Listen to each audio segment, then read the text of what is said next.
त्यांच्या हस्ते ध्वजारोहण करणार आहोत। जेव्हा ध्वजारोहण होईल तेव्हा मी तुम्हाला ऑर्डर देईन, त्यावेळेस जय भीम सलामी द्यायची 3 वेळा।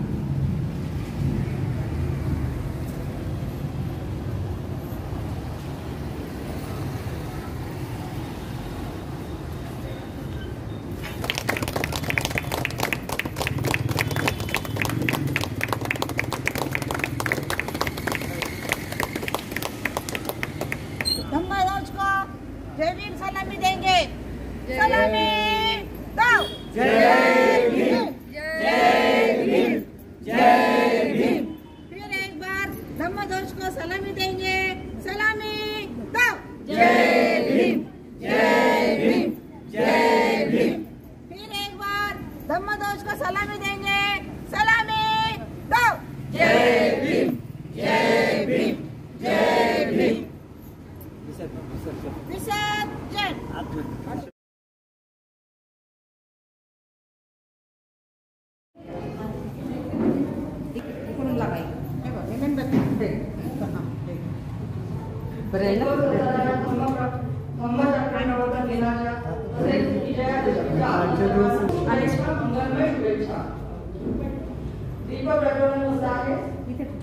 जागी दिशांनी मिळून गावी सोहळ्याची थोरवी, जागी दिशांनी मिळून गावी सोहळ्याची थोरवी, तारे जगती कित्येक मान्यवर जसे नभाती गरवी।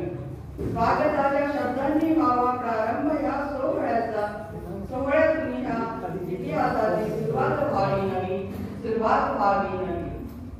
डॉक्टर बाबासाहेब आंबेडकरांचा डॉक्टर बाबासाहेब आंबेडकरांचा किंवा त्यांची उपासना करणार नाही। मी ब्रह्मा विष्णू महेश यांना देव मानणार नाही किंवा त्यांची उपासना करणार नाही।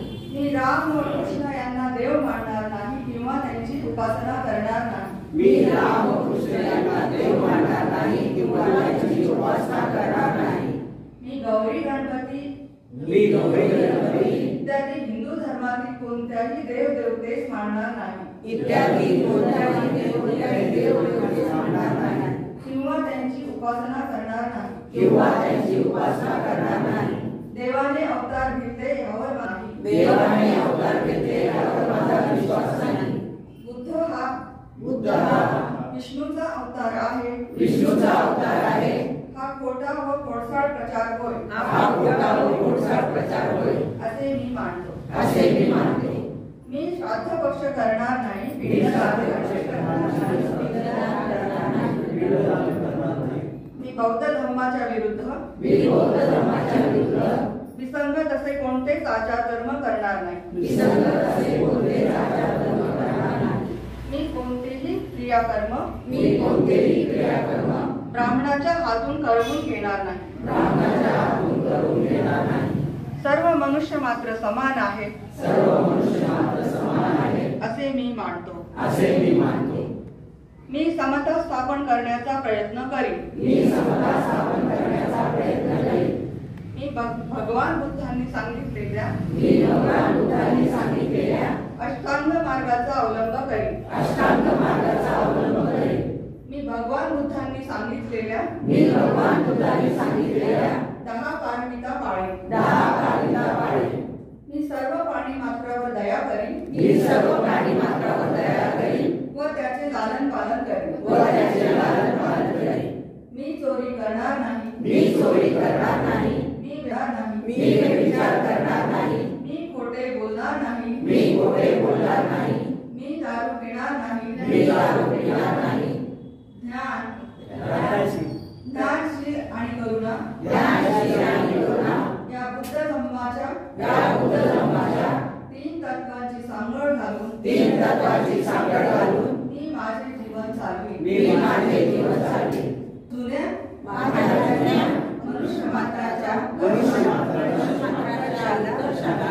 हानिकारक असणाऱ्या आणि मनुष्य मात्राला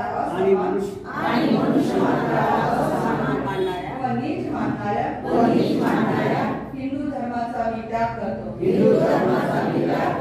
व बुद्धाच्या धर्माचा स्वीकार करतो, तो सद्धम्म आहे, अशी माझी खात्री पटलेली आहे।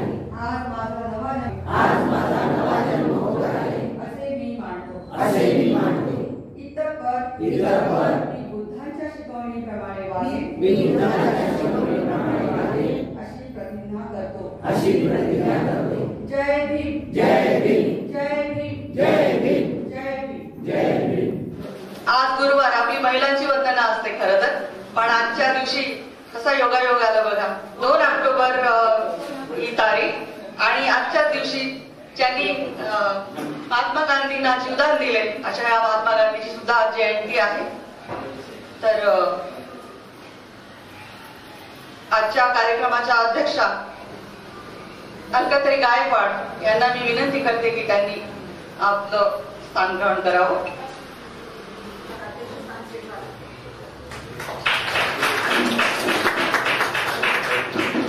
तसेच खूप महिन्यानंतर आपल्याला वक्त्या लाभलेल्या आहेत लताताई दळवी यांनाही विनंती करते की त्यांनी आपलं स्थान ग्रहण करावं.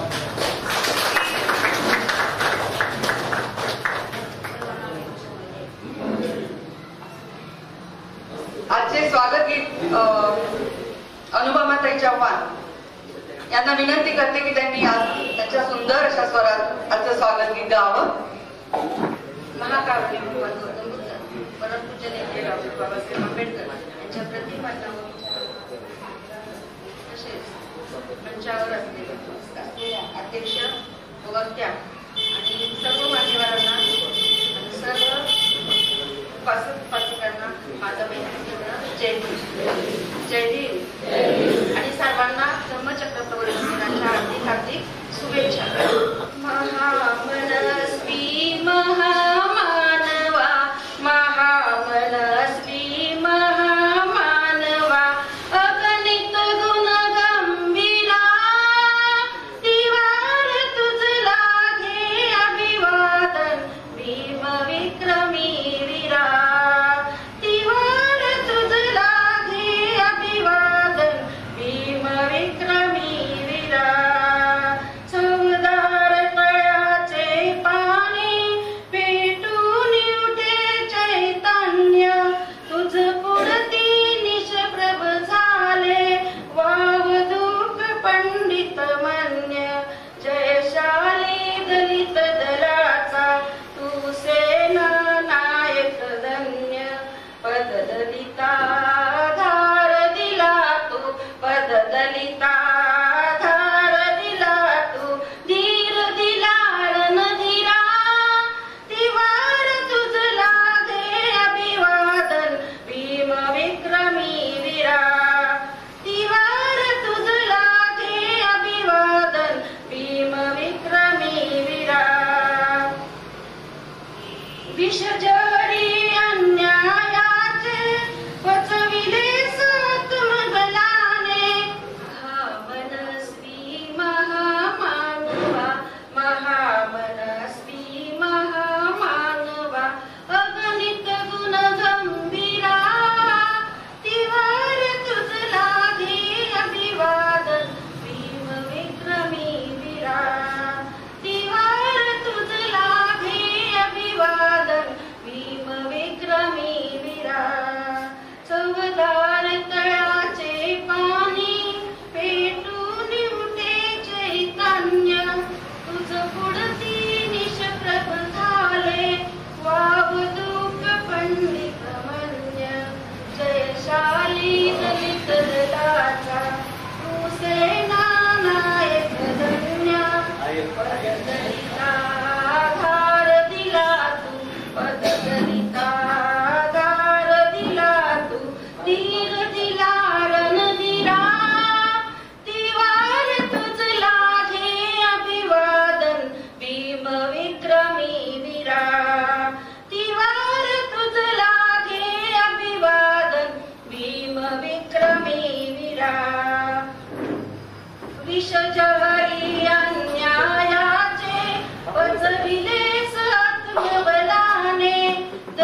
जय भीम.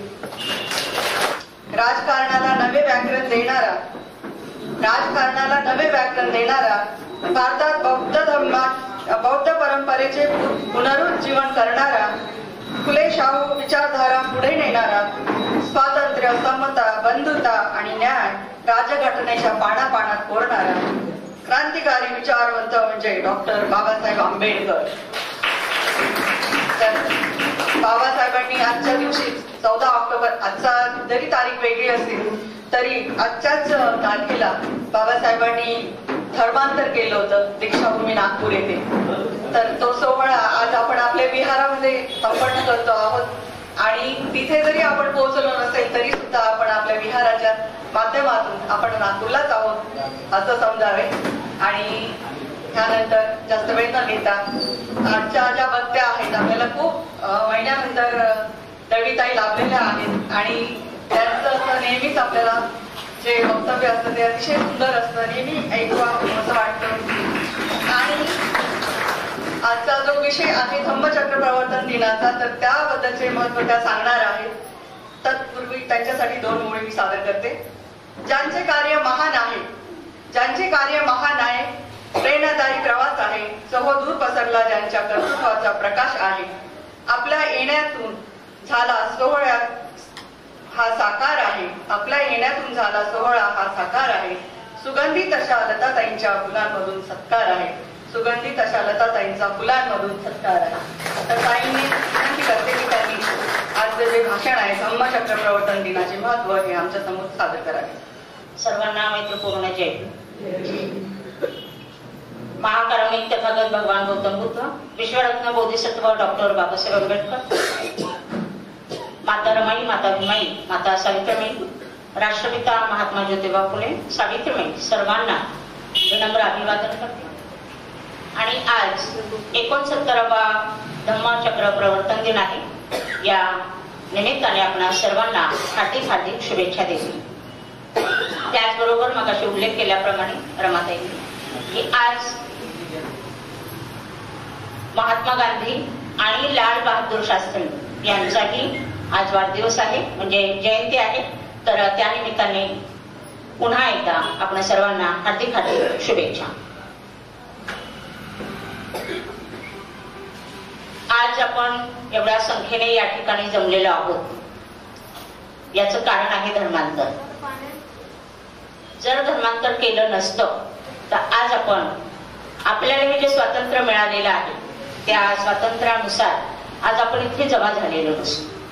म्हणजे गावकुसाबाहेर असलेला आपला जो समाज आहे तो अशा मोठ्या तोलामोलाच्या जागा पटकावून आणि छान सुंदर असे कपडे घालून सर्व समाजामध्ये मानाने डोलावणारा, रुबाबदारपणे वागणारा असा आपला समाज हा केवळ आणि केवळ बाबासाहेबांनी केलेल्या धर्मांतरामुळेच हा मान आपल्याला मिळालेला आहे.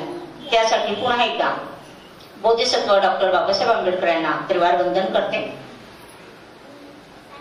आज आपण हा जो धम्मचक्र प्रवर्तन दिन साजरा करत आहोत तर याच्यामध्ये बरेचदा लोकांमध्ये शंका असते की 14 ऑक्टोबर की अशोक विजयादशमी.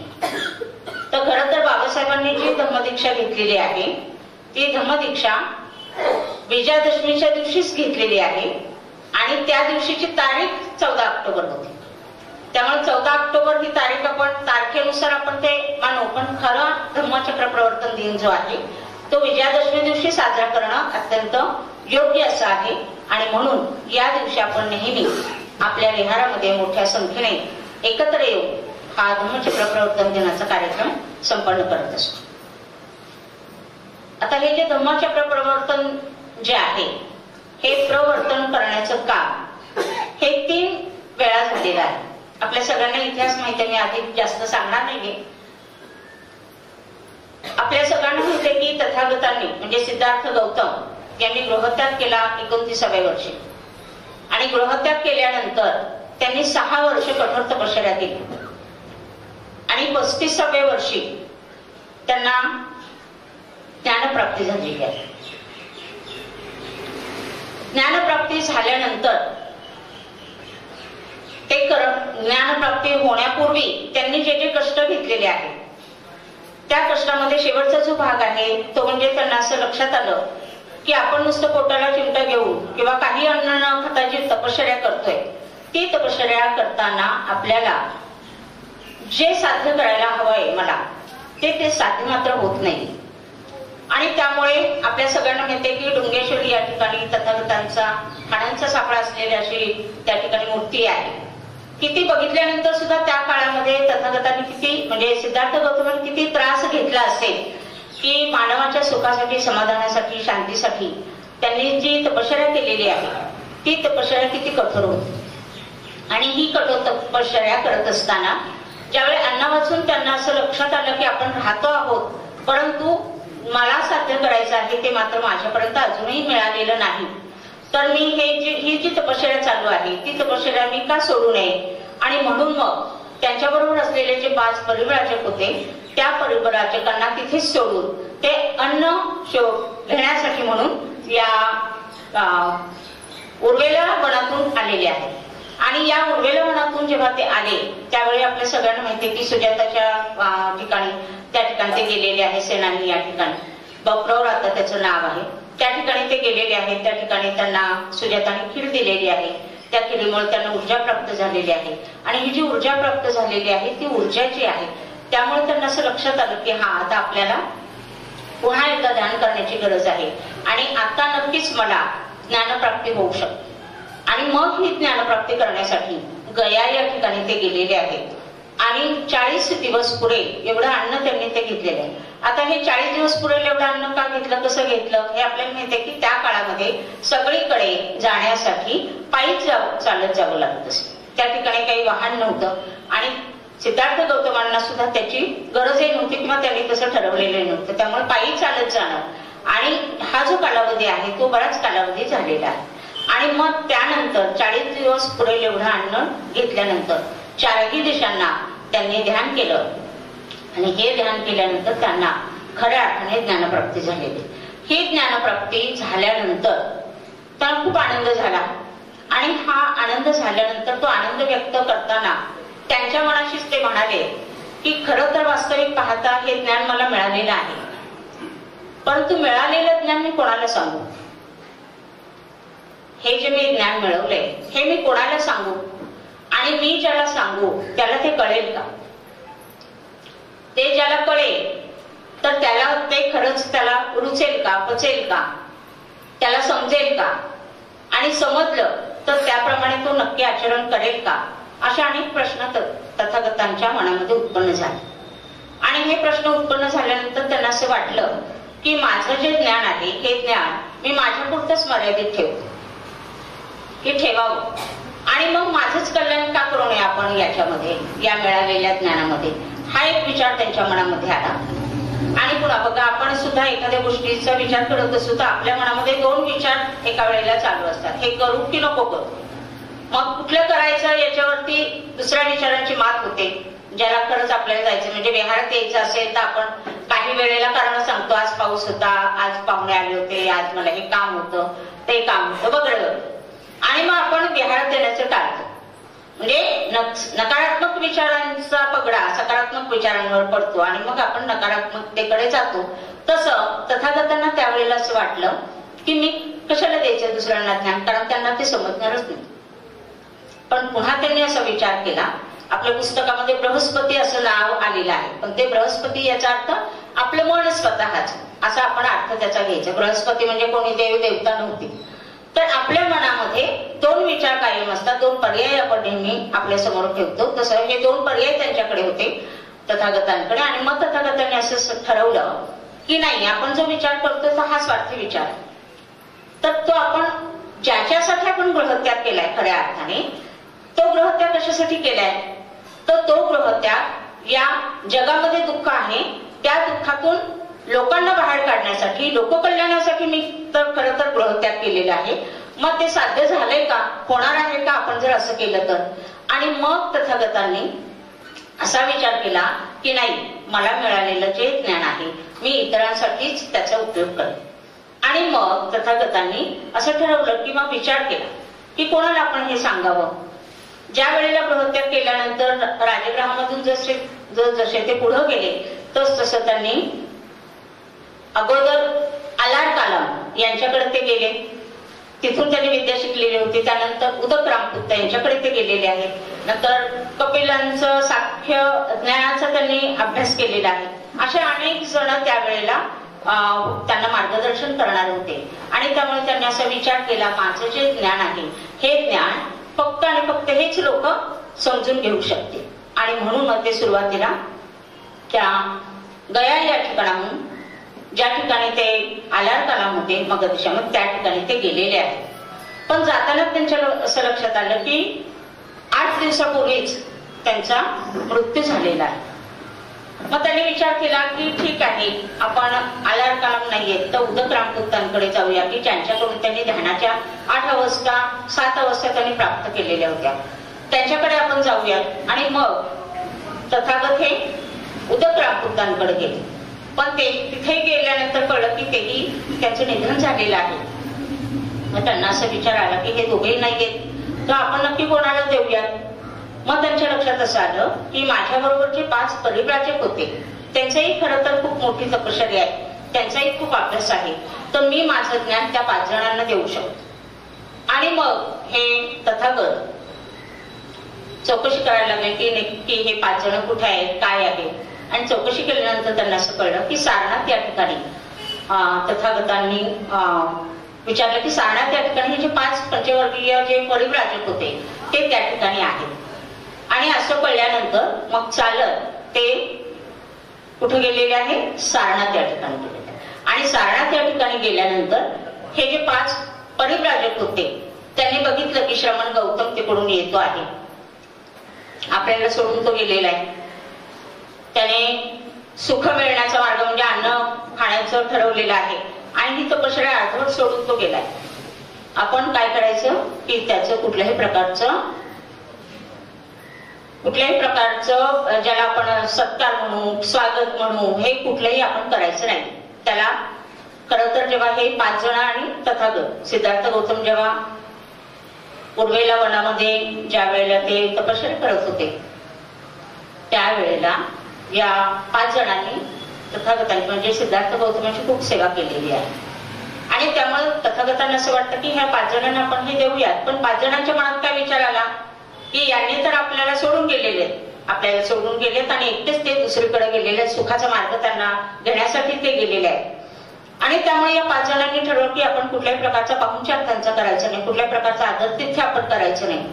आणि मग अशा प्रकारे तथागत जसे त्यांच्या जवळ यायला लागले तसं हे जे 5 परिव्राजक होते, म्हणजे बघा एखाद्याला मान फिरवून आपण रस्त्याने जाताना सुद्धा जर आपण तोंड फिरून जायला लागलो तर समोरचा बघतो आणि आपल्याला तोंड फिरून जातो, स्वतःहून जयभीम केला त्याने तर आपण त्याला टाळू शकत नाही, त्याला आपण लगेच जयभीम करतो. त्याच्या मनात जरी नसलं तरी सुद्धा जे जसं आपण इतरांच्या बाबतीत आपल्याही बाबतीत असं काही वेळेला घडतं तर असं तथागतांच्या बाबतीत घडलं. आणि जसं हे तथागत या 5 वर्गीय भिक्खूंकडे म्हणजे परिव्राजकांकडे जायला लागले त्यावेळेला यांच्या मनामध्ये परिवर्तन घडले. नुसत्या तथागतांच्या पाहण्यावरून, तथागतांच्या येण्यावरून अजून त्यांच्यापर्यंत ते पोहोचलेले नव्हते तरी सुद्धा या परिव्राजकांच्या मनामध्ये परिवर्तन घडलं. आणि त्यांनाच कळलं नाही की आपण नेमकं काय करतो. ज्या वेळेस तथागत त्या ठिकाणी आले त्यावेळेला त्यांनी लगेच कोणी बसायला आसन दिलं, कोणी लगेच पाय धुण्यासाठी पाणी दिलं. त्यांचं योग्य आदर तिथं त्यांनी 5ही जणांनी केलं. जे त्यांच्या मनामध्ये तिरस्कार होता तथागतांबद्दल ते तिरस्काराचं रूपांतर, उपहासाचं रूपांतर प्रेमामध्ये घडलं, मैत्रीमध्ये घडलं. आणि अशा प्रकारे या तथागतांचं स्वागत करण्यात आलं. क्षेमकुशल विचारलं त्यांनी एकमेकांना कसं काय वगैरे. पण या 5 जणांच्या कारण तथागतांकडे पाहिल्यानंतर त्यांचं जे रूप होतं हे अतिशय प्रसन्न, शांत.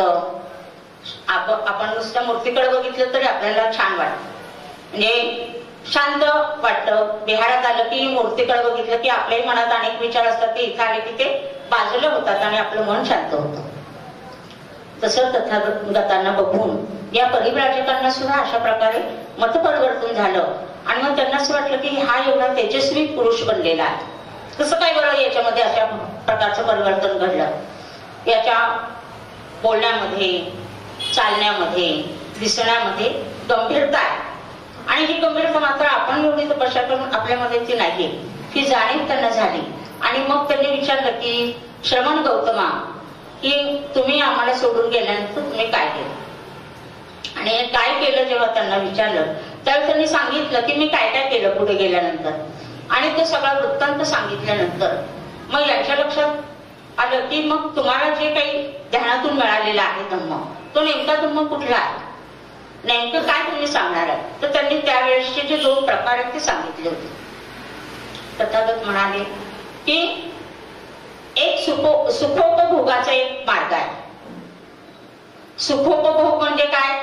तर आज आपण जसं राहतो, खा प्या आणि मजा करा.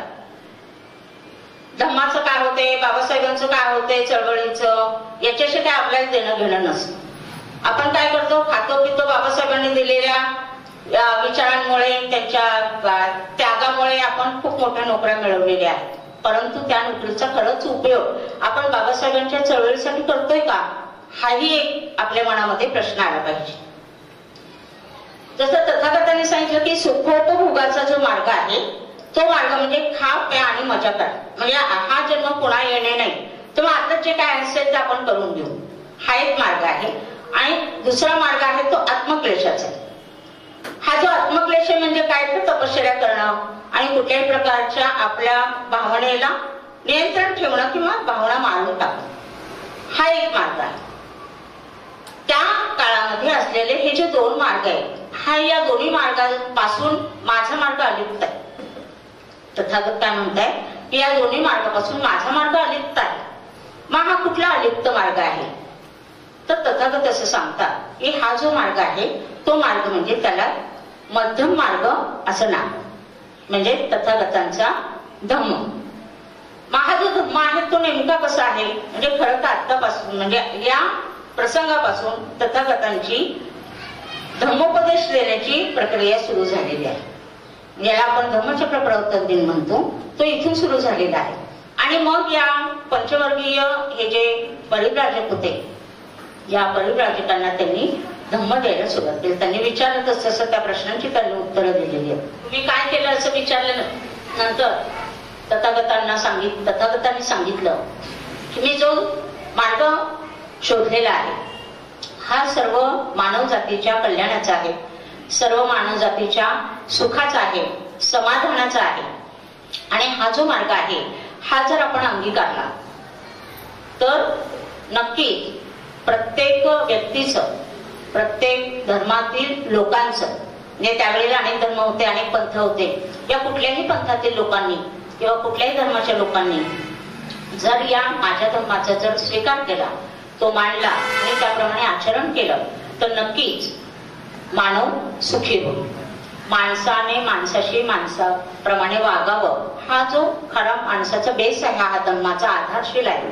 तर ही जी आधारशील आहे तर सुरुवातीलाही कल्याणकारक आहे, मध्येही कल्याणकारक आहे आणि अंतिमतः कल्याणकारक आहे, असं माझं धर्म आहे.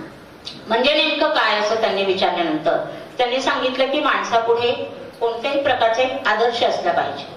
जसं की आपण आपलं जीवन चालवताना तथागतांच्या विचारांचा आणि बाबासाहेबांच्या विचारांचा, महात्मा फुलेंच्या विचारांचा आपल्यामध्ये अंगीकार करतो, आचरण करतो आणि त्याप्रमाणे वागतो. म्हणजे बाबासाहेबांनी सांगितलं शिका, संघटित व्हा, संघर्ष करा. शिकलो आपण, संघर्ष करतो आहोत, पण संघटित फक्त होत नाही. म्हणजे कुठेतरी आपण मागे आहोत. आदर्श जरी घेतला आपण त्यांचा तरी सुद्धा, पण आपण त्यांच्या आदर्शाप्रमाणे, त्यांच्या विचारांप्रमाणे चालण्याचा प्रयत्न करतो आहोत. म्हणजे आपल्या पुढे आदर्श आहे, तसा प्रत्येक व्यक्ती पुढे एक आदर्श पाहिजे. आणि तो जो आदर्श आहे तो आदर्श हा जर नसेल, ते त्यावेळेला तो शब्द जो वापरला आहे पतित लोक आहे. समाजामध्ये कोण लोक आहेत? पतित लोक आहेत. हे जे पतित लोक आहेत ते पतित लोक आहेत, ते पतित प्रमाणे वागतात. म्हणजे शुद्धाचरण करत नाही. शुद्धाचरण का करत नाही? म्हणजे आचरणामध्ये त्यांच्या गडबड होते किंवा दुराचार त्यांच्याकडून घडतो. तर हा जो दुराचार आहे, हा दुराचार का करतो? कारण त्यांच्याकडे कुठल्याही प्रकारचा आदर्श नाही. आणि हा आदर्श नसल्यामुळे ते जे काही काम करतायत, जे अकुशल कर्म करतायत, ते अकुशल कर्म त्यांचं हे चालूच राहतं, त्यांना कळतच नाही की मी अकुशल कर्म करतो आहे किंवा मी वाईट वागतो आहे किंवा मी शिव्या देण्याचं काम असेल, दुसऱ्याशी वाईट वागण्याचं काम असेल, एखाद्याचा द्वेष करण्याचं काम असेल, मत्सर करण्याचं काम असेल किंवा लोभ करण्याचं काम असेल, माझी वस्तू ही माझीच आणि दुसऱ्याची ती पण माझीच, अशी जी वृत्ती आहे, तर ही वृत्ती त्याला कळत नाही की ही योग्य आहे की अयोग्य आहे आणि त्यामुळे तो कायम दुराचार करत राहतो. आणि मग अशा प्रकारे हा जो पतित आहे त्याच्यापुढे कुठलाही आदर्श नसतो, म्हणून तो पतितच राहतो. परंतु एखादा दुसरा जर पतित आहे पण त्याच्यापुढे जर आदर्श असेल आणि त्या आदर्शाकडे बघून जर तो वागत असेल तर तो आदर्श ज्याला ठेवलेला आहे तर तो सतत त्याचा विचार त्याच्या मनामध्ये असतो. आणि हा पती जर दुराचार करायला लागला तर त्याला लक्षात येतं की अरे मी हे करता कामा नये. म्हणजे बघा, खोटं बोलणं असेल, चोरी करणं असेल, हे जे पंचशीला आहे ती पंचशीला नंतर तथागतांनी या परिव्राजकांना सांगितलेली आहे. आणि म्हणून अशा प्रकारे पतित जे लोक आहेत हे पतित दोन प्रकारचे लोक आहेत, ज्यांच्या पुढे आदर्श आहे आणि ज्यांच्या पुढे आदर्श नाही. तथागत त्या परिव्राजकांना विचारतात की हे परिव्राजक हो, खरंच हे योग्य आहे की अयोग्य आहे? मग त्यांना जे ज्यांच्या पुढे आदर्श आहे ते पतित लोक आपलं वाईट वागणं सुधारण्याचा प्रयत्न करतात आणि सन्मार्गावरती जातात. तो खऱ्या अर्थाने चांगला व्यक्ती घडू शकतो आणि म्हणून तो मार्ग म्हणजे माझा मार्ग आहे. आणि मग हे जर करायचं असेल तर त्याच्यासाठी सर्वसामान्य माणसांसाठी पंचशील त्यांनी सांगितलेलं आहे. कुठल्याही व्यक्ती साधा जरी असेल, त्याला व्यसन जरी असेल, तो दुराचारी जरी असेल, तरी सुद्धा त्याने या पंचशीलातलं एक जरी तत्व पाळलं तरी सुद्धा त्याचं जीवन सुखी होऊ शकतं. पण पंचशीलाचं पालन करणं, काटेकोरपणे पालन करणं हे खूप महत्वाचं आहे. हे सर्वसामान्य माणसाने, म्हणजे जसं की आपण ठरवतोय की बाबासाहेबांनी आपल्याला बौद्ध धर्माची दीक्षा दिलेली आहे आणि ही ज्या दीक्षा दिलेली आहे तर आपण हिंदू धर्मातून बौद्ध धर्मामध्ये आलेलो आहोत. याचा अर्थ की आपल्या आता हिंदू धर्माप्रमाणे जे जे आपण कर्मकांड करत होतो ते आपण आता करायचं नाही आणि आपण यांच्याप्रमाणे कोणाच्या तथागतांनी सांगितलेल्या धर्माचं आचरण करायचं आहे, त्या आचरणाप्रमाणे आपण वागायचं आहे. आणि हा आदर्श आपण डोळ्यासमोर ठेवतो म्हणून आज आपण एवढ्या प्रगतीने झपाट्याने आपली प्रगती होत आहे. त्याचं कारण आहे की आपल्या पुढे आदर्श आहे. आणि म्हणून तथागत असं म्हणतात की हा जर आदर्श ठेवायचा आहे तर अगदी साधी मूलतत्व जे आहेत ते आपण जर पाळायला पाहिजे. मग ती कुठली मूलतत्व आहेत? ती ही 5 मूलतत्व आहेत, म्हणजे पंचशील आहे. हे पंचशीलाचं पालन आपण केलं पाहिजे. आणि हे पंचशीलाचं पालन करत असताना तथागत असं म्हणताय की जे आडे सत्य आहे, म्हणजे दुःख आहे, दुःखाला कारण आहे, दुःखाचं कारण तृष्णा आहे आणि ही तृष्णा आपण घालवू शकतो, म्हणजे दुःखाचं निवारण करू शकतो. आणि हा जो निवारणाचा मार्ग आहे तो म्हणजे आर्य अष्टांगिक मार्ग आहे. आता हे सगळं आपल्याला माहिती आहे, त्यामुळे मी त्याचा उल्लेख करणार नाही किंवा त्याचं स्पष्टीकरण करणार नाही. तर आर्य अष्टांगिक मार्गामध्ये तथागतांनी सांगितलं, म्हणजे पहिलं त्यांनी सांगितलं की पतित लोक कसे आहेत, आदर्श आपल्या समोर असला पाहिजे. तो आदर्शाप्रमाणे आपल्या अंगी असणारे जे दुर्गुण आहेत ते दुर्गुण घालवण्याचा आपण प्रयत्न केला पाहिजे. आणि ते दुर्गुण घालवताना आपल्याला काही ठराविक, आपलं जीवन जगत असताना ठराविक तत्व आपण पाळली पाहिजे. उदाहरण द्यायचे झालं तर आपण जेव्हा घरामध्ये घराचा प्रमुख असतो किंवा प्रमुख असते त्यावेळेला घरामध्ये काम करताना आपल्या मुलांना शिस्त लावण्यासाठी आपला एक मापदंड असतो, म्हणजे माझ्या मुलांनी या प्रकारे वागलं पाहिजे. किंवा कुटुंब प्रमुख असतो, तो सांगतो की माझ्या घरात अशा प्रकारचं वातावरण पाहिजे, माझं सगळ्यांनी ऐकलं पाहिजे, शिस्त असते, आर्थिक नियोजन असतं, कुटुंबाचं नियोजन असतं वेगळ्या प्रकारे. हे जसं आपण ठरवतो तसं आपलं स्वतःचं जीवन जगत असताना सुद्धा आपल्याला एक मापदंड हवं. आणि हा जो मापदंड समोर ठेवायचा असेल तर ही पंचशील तत्व जी आहेत ती आपण आपल्या डोळ्यासमोर ठेवून वागले पाहिजे. हे पंचशील तत्व ठेवल्यानंतर तथागत असं म्हणतात की जे आर्य अष्टांगिक मार्ग आहे त्या आर्य अष्टांगिक मार्गाचं सुद्धा आपण पालन केलं पाहिजे. म्हणजे पंचशिलाबरोबरच म्हणजे ज्याला सर्वसामान्य लोकांना पंचशील एवढंच त्यांनी सांगितलेलं आहे. मग भिक्खूंना अष्टशील आहे, उपासकांना अष्टशील आहे, त्यानंतर त्यांना दशशील आहे आणि नियम आहेत. त्याकडे आपण जाणार, आपण फक्त सामान्य लोकांचाच विचार करूया, म्हणजे आपण सामान्य लोक आहोत याचाच आपण विचार करूयात. तथागतांनी सांगितलं की आर्य अष्टांगिक मार्गाचं सुद्धा आपण पालन केलं पाहिजे.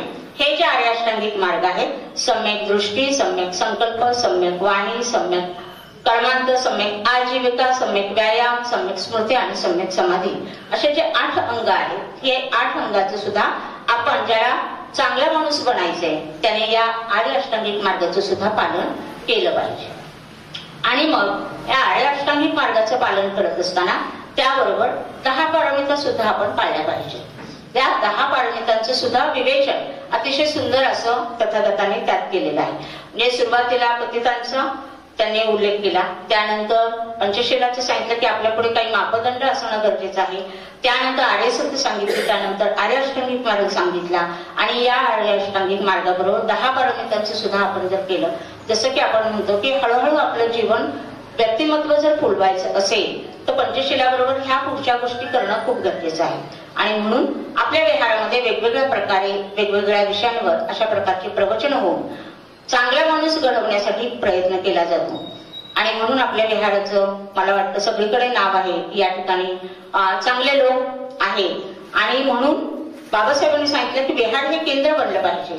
आणि हे केंद्र बनलं तर पण नुसतं केंद्र बनून चालणार नाही, तर त्याचा आदर्श इतरांनी घेतला पाहिजे, जसं आपलं विहार आहे. त्यामुळे मला खूप आनंद होतो की आपण आपल्या या विहारामध्ये अशा वेगवेगळ्या प्रकारची प्रवचन आयोजित करतो, प्रबोधनात्मक कार्यक्रम करतो आणि माणसं घडवण्याचं खऱ्या अर्थाने काम करत राहतो.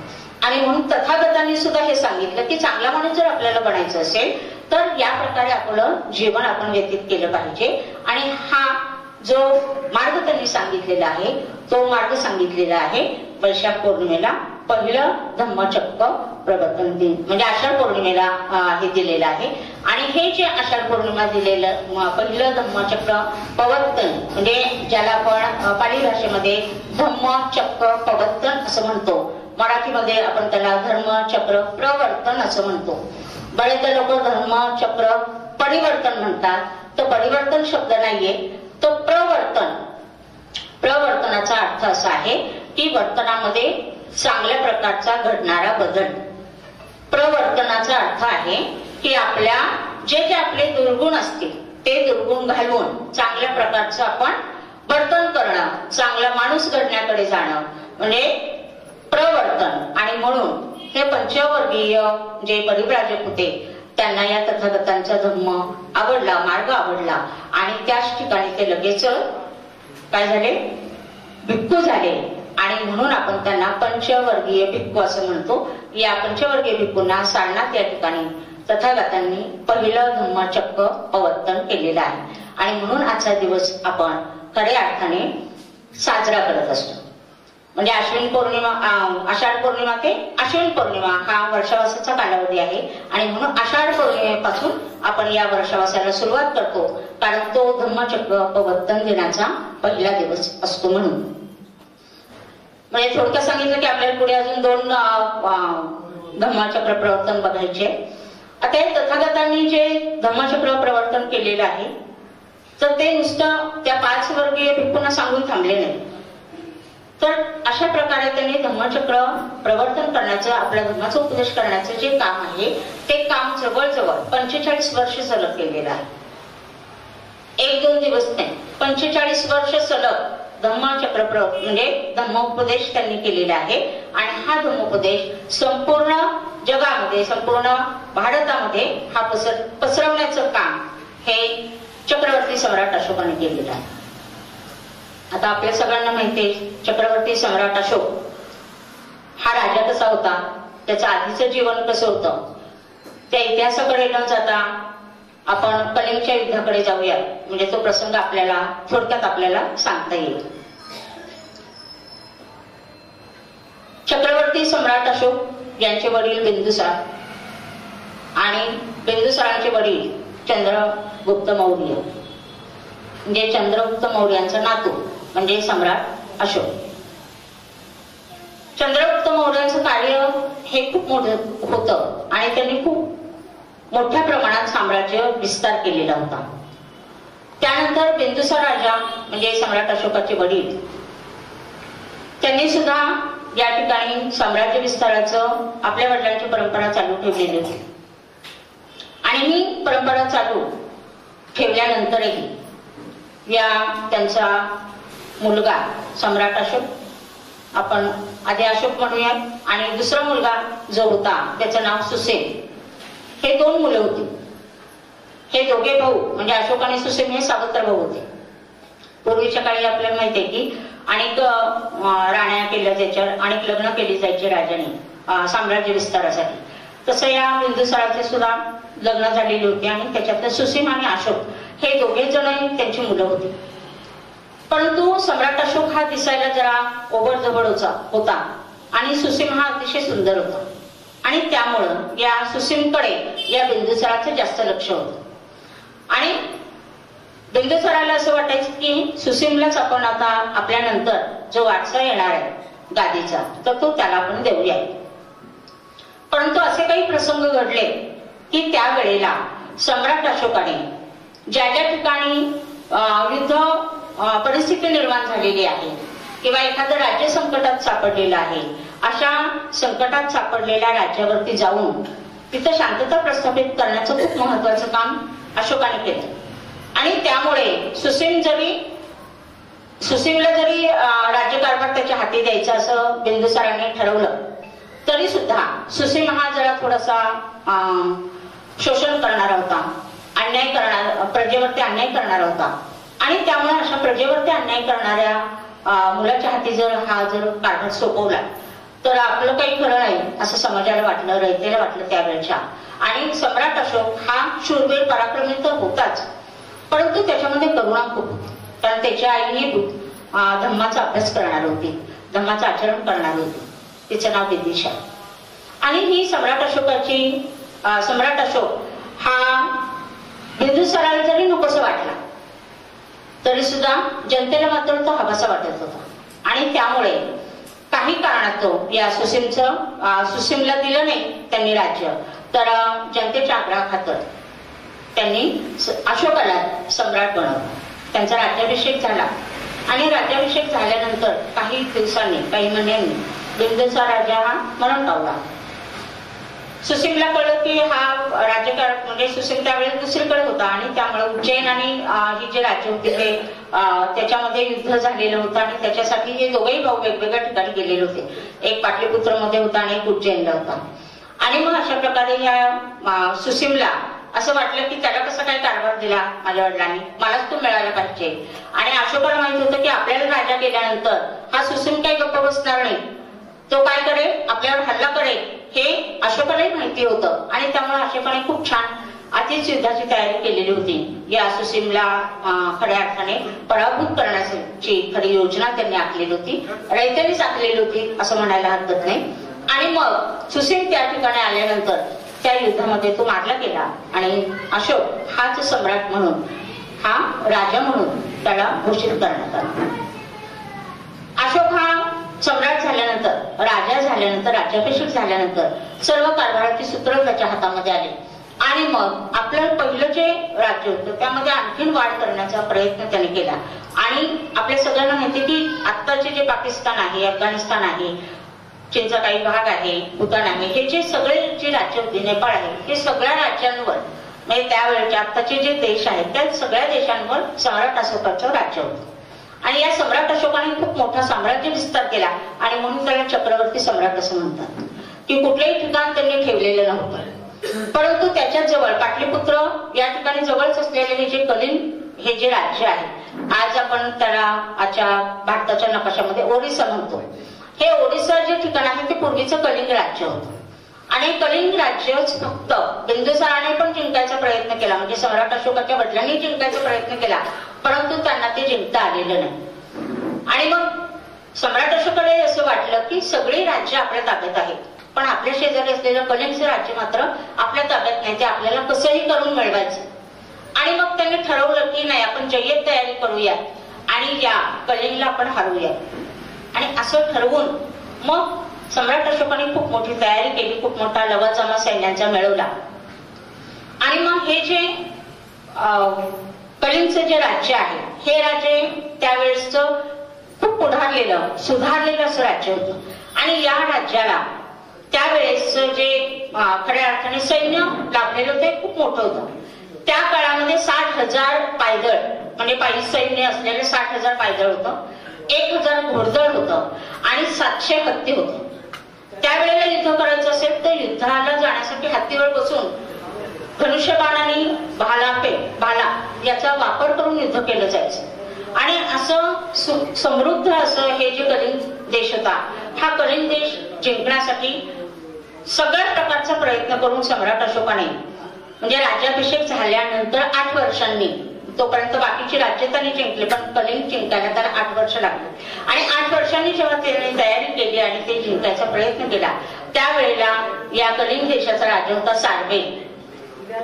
त्यांनी आपल्या सगळ्या सैन्यांना चांगल्या प्रकारचं प्रशिक्षण देऊन आपल्याला काहीही करून आणि प्रत्येक त्या देशातला प्रत्येक व्यक्ती आपलं स्वातंत्र्य अबाधित ठेवण्यासाठी झटत होता.